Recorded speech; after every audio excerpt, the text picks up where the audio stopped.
जो भी कहना चाह रही हैं, मैं नहीं समझ पा रहा। अरे बेटा, आज से पहले तुम्हें कभी मेरी कोई बात समझ में आई है जो अब तुम इतनी आसानी से समझ जाओगे? मैं आपसे रिक्वेस्ट करता हूं मामा कि आपको जो भी कहना है आप आज साफ साफ सिंपल वर्ड्स में कह दें मुझसे, प्लीज। तो ठीक है, मैं तुम्हें सिंपल वे में समझाने की कोशिश करती हूँ। तो मैं तुम्हें बताती हूँ, तुम्हारे चची और चचा इन दोनों की नजर हमेशा से मेरी दौलत और मेरी प्रॉपर्टीज पर थी,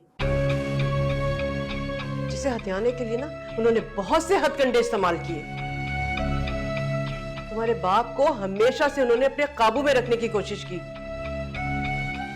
मैं जानती थी बेटा ये सब कुछ, लेकिन मैंने इस बात का कभी कोई इशू नहीं बनाया।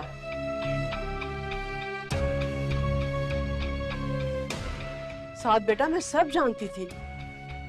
मुझे पता था कि जब हम इतनी फैमिलीज को सपोर्ट कर रहे हैं तो तुम्हारे चचा और चची की फैमिली क्यों नहीं? मैंने इस बात पे कभी कोई इशू नहीं बनाया, लेकिन मैं गलत थी बेटा। मैं फजीलत की मस्कीनियत में छुपी वो लालची जो शक्ल थी ना, उसे पहचान नहीं पाई। मैं धोखा खा गई बेटा।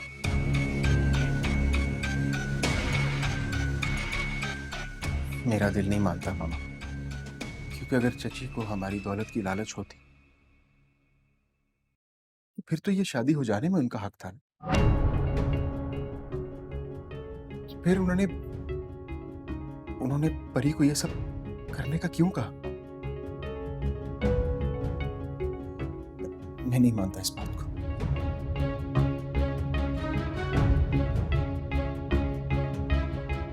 देखो बेटा, यही तो सारी बात है जो तुम्हारी समझ में नहीं आ रही है। देखो फजीलत ना पहले ही मंगनी पर तुम्हारे बाप से बहुत कुछ हत्या चुकी है, और परी वो तो तुमसे शादी करने को पहले ही तैयार नहीं थी।